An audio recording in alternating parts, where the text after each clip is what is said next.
Adventurers Guild, Pluton Einzak. He was a powerful-looking middle-aged man. He had an aura of a mighty veteran about him. There was no doubt that he was an excellent warrior. This is the mayor of Irantal, Panasolii Gruz de Rittenmeyer-san. Ains nodded and Panasolii waved slightly in response. He was fat. No, frankly speaking, he was almost entirely made up of fat. His belly was rounded and flabby, and his chins were overflowing with adipose tissue. The excess of fat made him look like a bulldog. The hair on his head was sparse enough that his scalp reflected the light, and what little hair, which was left, had already turned white. "Maman-san, pleased to meet you." Perhaps it was because his nose was stuffed up, but he made bahii noises when he spoke. "And this is the leader of the Irantal Magicians Guild, Theo Rakeshir." The skinny man, who looked as frail as a bamboo pole, and seemed at least somewhat anorexic, nodded to Ains. "And these three are much like yourself, members of the adventurer teams, which are the pride of Irantal. From the right to the left are Igvarj-san of Kralgra, Perot-san of Tenru, and Moknek-san of Rainbow." Those three men each had metal plates around the necks, made of mithril, and each gave the impression of being commanding and even powerful. Their equipment was nothing more than junk to Ains, but they were still far above the gear sported by most adventurers in this city. Each of them had different looks in their eyes, but they all shared the same common thread of curiosity. One of them, the representative of Kralgra, Igvarj, glared icily at Ains and asked, "Before that, there's something I'd like to ask you, Guildmaster Einzak. I've never heard of the name Mammon before.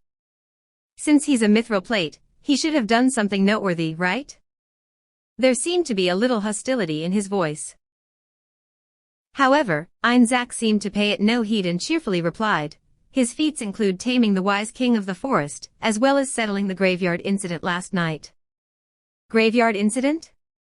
Unlike the confused Igvarj, Moknak of Rainbow exclaimed in surprise. "You don't mean the incident concerning appearance of vast quantities of undead?" "Bahii, you're quite well informed. I instructed that the matter not be made public due to receiving some troubling news." "Where did you hear that from?"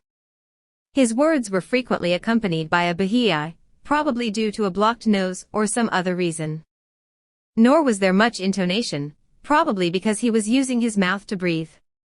It made his words sound strange, as though he were reading off a script. "Forgive me, Mayor. I merely overheard this, so it's difficult for me to tell you where exactly the news came from. In addition, I do not know much of the details." The two of them looked at each other, and they smiled as their eyes met. Moknak's smile was forced, while the mayor's was uneasy. It rings false to me, but forget it. There should be a lot of people who know about the undead running wild." "Bahii, forgive me, I interrupted by accident." "It's fine, Mayor. In any case, the guild concluded that due to his contributions in that incident, Maman-san is a mithril-ranked adventurer." "Just one incident? Just by handling one matter? No adventurer who's gone through rank placement examinations would be happy with that, am I wrong?" He was not even pretending to be polite anymore. Igvarj displayed his naked aggression on his face, and then someone spoke coldly from the side. Frankly speaking, I have to say that I'm not happy about Mamandano's mithril rank either, Guildmaster." The man who cut in was the head of the Magicians Guild, Rakeshir. There was a derisive expression on his face, though Ains understood that it was not directed at himself, but at Igvarj. However, Igvarj did not realize this, and smiled at Rakeshir in a friendly way. "I'm glad you see it my way, Guildmaster-san." Cuckoo. Rakeshir's lips grew even thinner, as though he had heard something amusing. It was not a friendly gesture, because he had a scornful look in his eyes. "Is that so? I feel that our views are diametrically opposed." "What do you mean by really? That's enough out of you, Igvarj-kun. There's people in the guild who feel Maman-kun was worthy of an orichalcum plate." "What?" Igvarj's face seemed to be asking how that was possible. As he saw it, Rakeshir's mocking smile grew so wide that it twisted his entire face. Maman-san broke through a horde of thousands of undead with just his partner. No, he had the wise king of the forest as well, for a total of 3 people. and defeated the people conducting an unholy ritual. Anyone with some stealth training could do that. Rakeshir sighed, in a somewhat exaggerated way. Indeed, you are correct. Initially, I felt that this was not enough to qualify Momonsan for Orichalcum rank. However, the discovery of a set of bones bore testament to Momonsan's might. At that point, Rakeshir turned to Ains in his suit of black full-plate armor, a stern look in his eyes. That is to say, the bones of a skeletal dragon. Momonsan slew a frightening undead creature that possessed absolute resistance to magic. Well, yes. Skeletal dragons are strong. But mithril-ranked adventurers can still defeat two of them at the same time? Say what?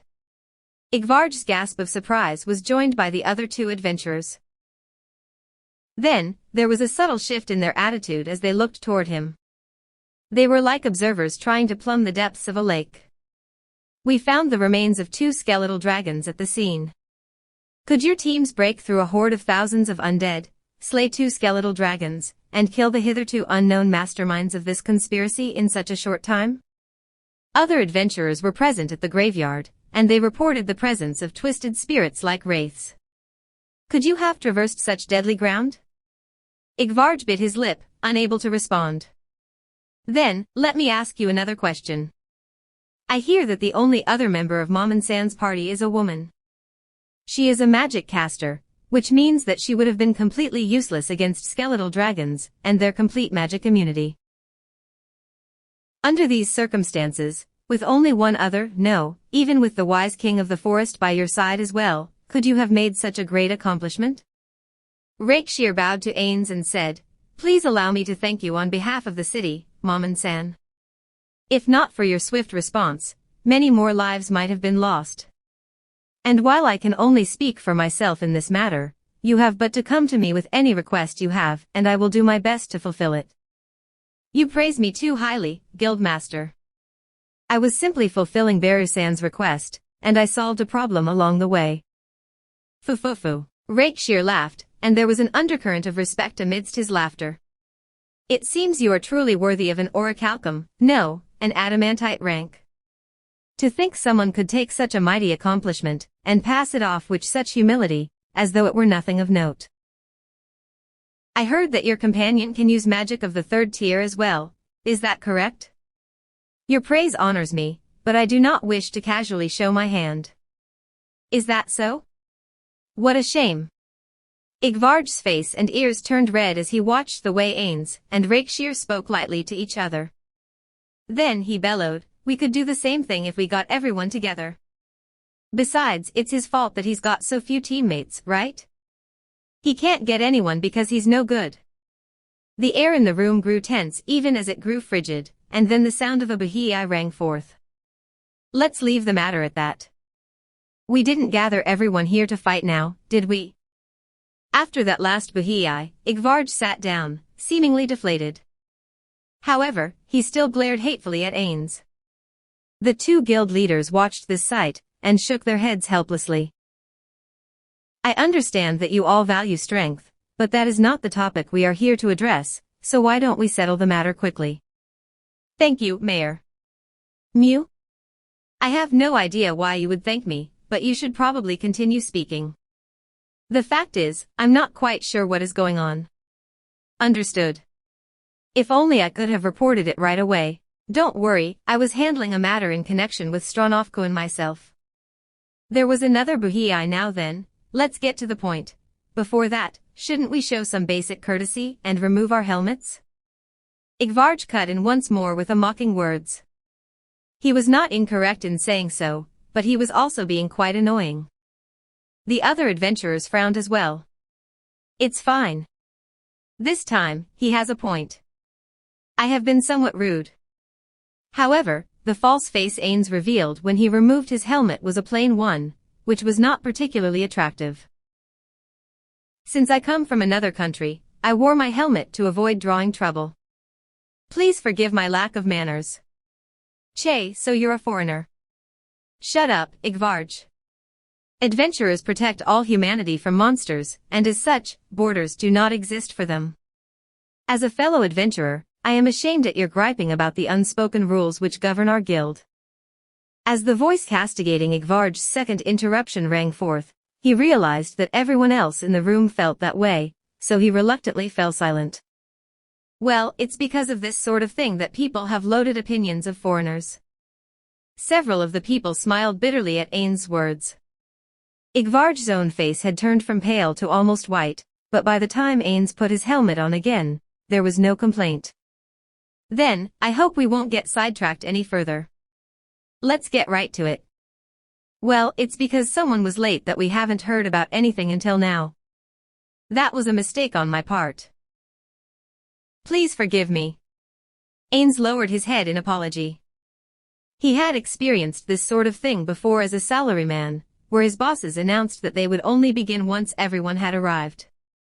Thus, all he could do was suppress the urge to go home, because he truly understood how they felt. When contrasted with Igvarj's hostility and constant jibes, Ain's sincere apology made him seem that much more noble. Igvarj scoffed angrily as his scowl deepened, because he was well aware that the general opinion of him had fallen even further. However, there was someone who was even angrier than Igvarj. Are you quite done yet? One more interruption, and you can get your ass out of here. As expected, it was Einzak who had spoken up. His eyes were filled with rage, and there was no trace of his previous calm in his voice. Naturally, he was glaring at Igvarj. Igvarj inclined his head slightly to apologize. Ains was confused as he observed Igvarj's reaction. Given the hostility the man had shown him just now, it would not have been strange for him to break into a grade schooler's tantrum, as though complaining to his parents. Why had he chosen to back down? After a brief period of thought, he came up with something. What would people think of Igvarj if he were chased away from a gathering of mithril-ranked adventurers? Even if the truth got out, there would be some people who would believe that he had been ejected from the group, because he was useless. If that happened, his standing within the adventuring community would plummet. That was probably why he had shut up. To summarize, about 2 nights ago, some adventurers patrolling the outskirts of Irantal encountered a vampire. 5 of them were killed by the vampire. I have gathered all of you here because of that incident. As he listened to the description of the vampire, Ain's hopes shattered like spun glass. The sole surviving adventurer had been too afraid to give a proper description, and had only noted details like clothing, hair color, and the like. However, the thing that had stood out most clearly was silver hair and a large mouth. Despite it being just a muddled description, anyone who knew Shaltir would immediately think of her once they heard it. Ains was certain of the vampire's identity in his heart. I have no idea how things ended up like this, but things might go badly if I don't alter the memories of the survivor. I'll have to do that some other time. As Ains furrowed his illusionary eyebrows, the discussion continued apace. I see. I'm not too clear about this incident myself, but I would be wasting everyone's time if I asked for a full explanation. I'll ask if anything I don't understand comes up. Understood. Then, gentlemen, do you have any questions? When you say the outskirts, where exactly do you mean by that? It's a place about 3 hours' walk from the North Gate. There's a large patch of forest there, and the incident took place within the forest. What rank were those adventurers? They were iron plates. I'd like to ask, but why have you brought so many adventurers on board for just one vampire? Is there going to be a competition of some sort? He's got a point. Platinum-ranked adventurers can deal with a vampire. I have no idea why you've gathered so many mithril-ranked adventurers. The answer for that is simple, because that vampire is very powerful. Everyone looked to Rakeshir in surprise as he interrupted. A very powerful vampire. Could it be you're trying to say that the opposition is a high-end vampire? The vampire Lord Landfall, who was mentioned in the saga of the 13 heroes? We do not know if the enemy is indeed a vampire lord, but according to the adventurer who encountered the vampire used the 3rd-tier spell Create Undead. I trust one don't need to tell you adventurers the implications of that? They had nothing to say. The stiff looks on their faces spoke for them. I have no idea what that means, so could you tell me? Forgive me, Mayor-san. Anything which could use magic of that tier is of platinum rank at the very least. Panasolii frowned as he began getting a better picture of the situation. In other words, I won't speak like this anymore. Panasolii's eyes sharpened, and just that was enough to change the image he projected to everyone else. He had turned from a fat, lazy pig to a savage wild boar. Or rather, this was Panasolii's true face. In other words, it's exactly as what you're saying, Guildmaster-san. A monster on par with a platinum-ranked adventure party, with platinum-ranked powers on top of that. It is as you say. So it's basically strengthening something which is already strong? That is a valid way of looking at the matter. How would you describe it in terms of the size of a comparable military force? A military force, that's a somewhat tricky question. Rakeshir racked his brains, and then spoke again. Let me get this out of the way first. This is just my personal opinion, and it's by no means a final, unassailable assessment. If you want to think of it in terms of a group of fighting men, given the fact that the undead do not tire, nor do they eat or drink, I guess you could compare it to an army of 10,000. Say what? A look of shock came over Panasolii as he heard this, and he looked to the other adventurers, as though seeking their opinion of those words. Apart from Ains, everyone nodded in agreement with the words of the Magicians Guild's leader. As though picking up the baton from Rakeshir, Einzak continued speaking. To continue where Theo left off, only about 20% of the adventurers in the kingdom can be considered to be at or above platinum rank. There are around 3,000 adventurers in the kingdom, so among the 8 million people of the kingdom, there are only about 600 platinum-ranked or higher adventurers. Do you understand now? Platinum-ranked adventurers are that rare.